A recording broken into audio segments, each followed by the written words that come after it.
Le dernier bilan provisoire indique qu'il y a eu 139 décès et 182 blessés, parmi lesquels 145 ont été admis à l'hôpital. Plus de 50 blessés ont déjà été autorisés à quitter l'établissement hospitalier. En plus des auteurs clairement identifiés et de la revendication douteuse de l'ISIS, les services de renseignement russes travaillent à identifier les commanditaires qui ont orchestré cette attaque en coulisses. De nombreux indices suggèrent l'implication possible, voire probable, d'un groupe d'agences de renseignement expertes dans les attaques sous faux drapeau. La CIA, le Mossad, le MI6 et le GUR ukrainien.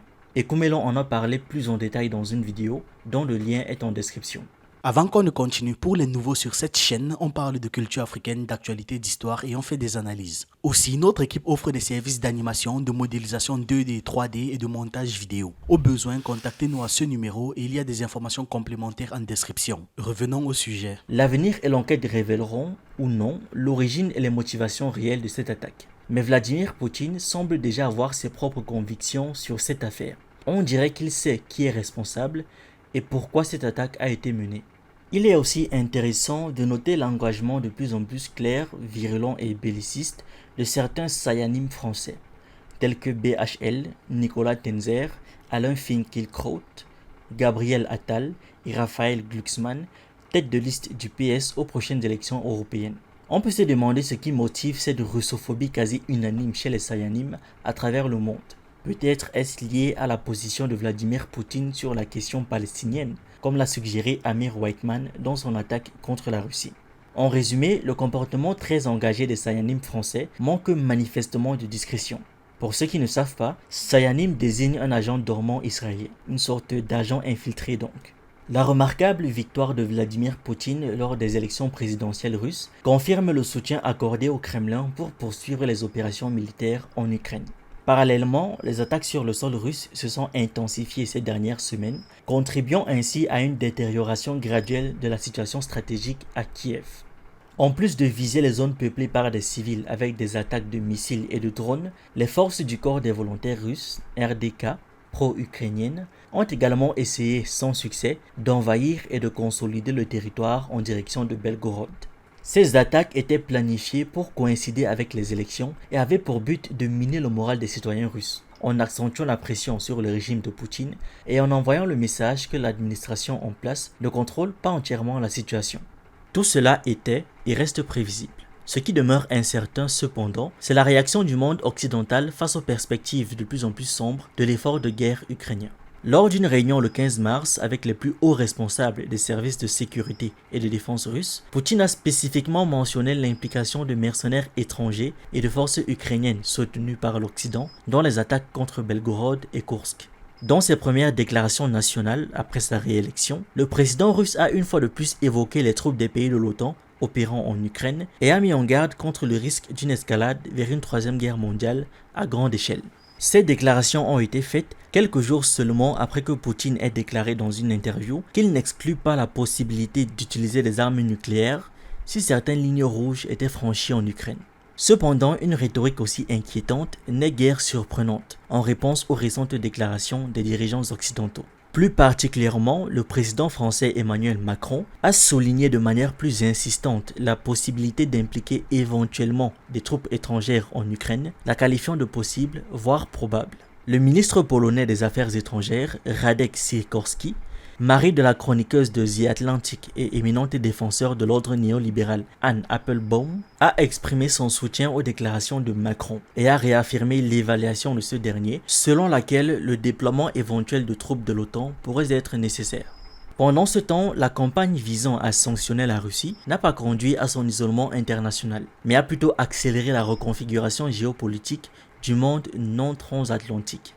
La Russie peut ne représenter qu'un des nombreux centres de pouvoir dans cette alternative émergente à l'ordre fondé sur des règles, mais elle a néanmoins mis en lumière les conditions nécessaires pour rompre avec cet ancien ordre, ainsi que les caractéristiques du nouvel ordre en gestation.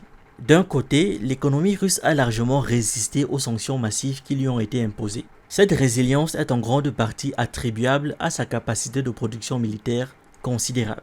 Selon le Wall Street Journal, la part des dépenses fédérales consacrées aux industries de la défense a augmenté de 14% depuis 2020. La production de chars a augmenté de 5,6 fois par rapport à avant la guerre, tandis que la production de munitions et de drones a été multipliée par 17 dans les deux cas. Les renseignements de l'OTAN estiment également que la Russie produit actuellement 250 000 obus d'artillerie par mois, soit 3 fois plus que les niveaux de production combinés des États-Unis et de l'Europe. De plus, l'effet économique plus large de la mobilisation militaire a été de stabiliser le PIB et d'atténuer l'impact des sanctions sur la population russe. L'économie russe a même dépassé les attentes, enregistrant une croissance de 3,6% en 2023, un taux supérieur à celui de tous les autres pays du G7. Le FMI prévoit désormais une croissance économique de 2,6% cette année, soit 2 fois plus que ses estimations précédentes. Une perspective qui semble particulièrement favorable comparée au taux de croissance de 0,9% prévu pour l'Europe. Malgré une inflation relativement élevée, ces effets ont été en partie atténués pour la population par un taux de chômage historiquement bas de 2,9%. Le rouble russe a également démontré une résilience supérieure aux attentes. Le pourcentage des règlements à l'exportation russe effectués en dollars américains ou en euros a chuté d'environ 90% début 2022 à moins de 30% aujourd'hui. Dans le même temps, les règlements en roubles sont passés d'environ 10% à plus de 30%. Tandis que la part des transactions effectuées dans d'autres devises, principalement le renminbi chinois, dépasse désormais 40%. Malgré les affirmations triomphantes de l'Occident concernant leur campagne visant à affaiblir le rouble, la monnaie est restée relativement stable, faisant fi des fluctuations temporaires. Cela contredit les prédictions de son imminent effondrement, en grande partie grâce au contrôle des capitaux, et peut-être aussi à une certaine loyauté de la part des entreprises exportatrices russes. Il y a bien sûr des critiques légitimes, selon lesquelles une économie axée sur la production d'armes détourne inévitablement les investissements d'autres secteurs. Le niveau d'inflation en Russie peut également refléter les risques systémiques plus larges liés à l'utilisation de dépenses publiques massives pour maintenir la tension. Néanmoins, tant que Moscou parvient à maintenir ses revenus, son déficit devrait rester gérable. Aucun facteur n'est plus crucial pour maintenir ses revenus et par conséquent renforcer l'économie russe que le commerce de l'énergie.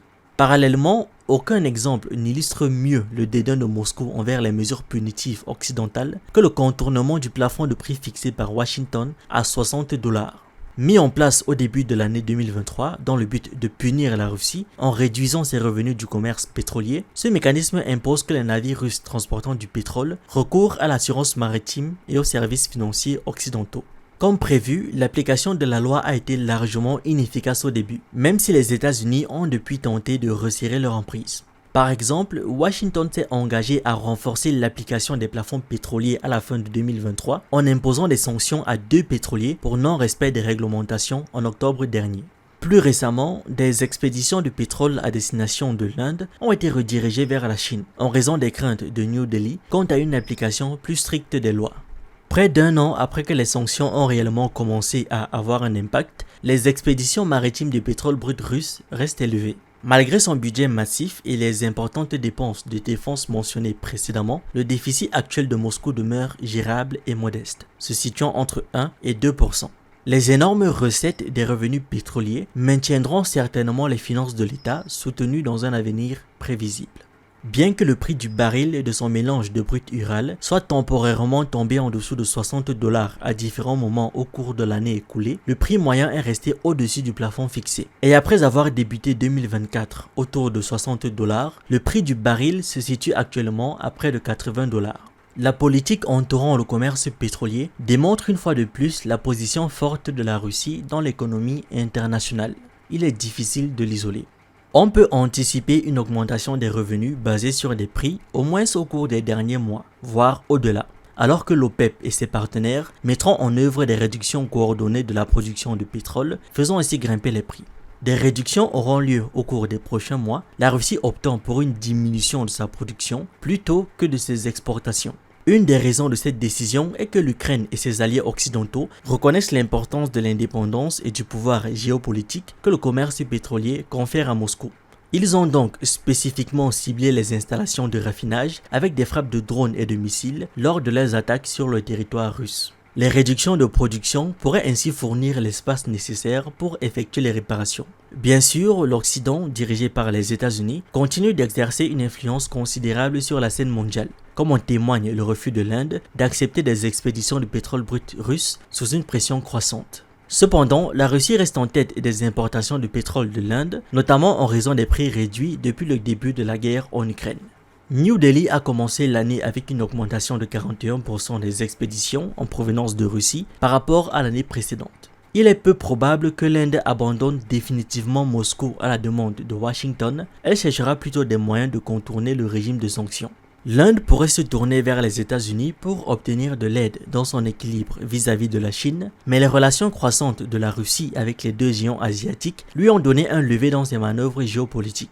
Xi et Modi ont tous deux été parmi les premiers à appeler Poutine pour le féliciter de sa victoire électorale, tout comme Mohammed Ben Salman d'Arabie Saoudite. Les expéditions de pétrole Sokol détournées de l'Inde vers la Chine ne sont pas non plus le fruit du hasard. Pékin a juste établi un record pour le montant des importations de pétrole russe pour un seul mois en mars. De plus, une réunion majeure entre Xi Jinping et Poutine est prévue en mai. Ce sera le premier voyage du président russe à l'étranger depuis sa réélection.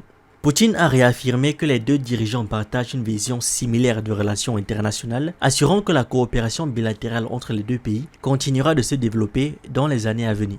En Europe, parallèlement, le ministre ukrainien de l'énergie, Herman Aluchenko, a annoncé dimanche dernier que son pays refuserait de prolonger un accord de 5 ans sur le transport du gaz russe par gazoduc sur son territoire. Cet accord expire le 31 décembre et en plus de tenter de nuire davantage au flux de revenus de Moscou, l'arrêt des transits de gaz vise sans aucun doute à tirer parti de la position de l'Ukraine entre la Russie et les membres de l'OTAN avides d'énergie. Cette tactique dure est logique car Kiev doit faire tout ce qui est en son pouvoir pour faire pencher la balance en faveur d'une plus grande intervention occidentale. Au cours des dernières décennies, les États-Unis ont continuellement placé Moscou dans une position soit d'accepter le fait accompli de l'expansion de l'OTAN au détriment des intérêts de sécurité russes, soit d'escalader la situation par la force et de subir les conséquences d'une ostracisation économique et politique accrue. Cet élément dissuasif visant à éviter toute escalade a été effectivement supprimé. Moscou s'est mis à l'abri de l'ostracisme occidental, changeant ainsi tout l'équilibre des pouvoirs, non seulement en Europe, mais dans le monde. Aujourd'hui, c'est la Russie qui met l'Occident face à un dilemme. Soit elle permet au Kremlin d'atteindre ses objectifs stratégiques, garantis par un règlement négocié unilatéral ou par l'affaiblissement continu des forces ukrainiennes, soit elle risque une escalade par la force. La déclaration de Poutine concernant les armes nucléaires n'était pas simplement de la rhétorique. C'était le président russe qui définissait les limites du conflit actuel avec autorité. Donc, tout résultat qui n'est pas une victoire totale pour l'Ukraine revient à admettre implicitement que l'ordre économique et politique fondé sur des règles a été irréversiblement modifié.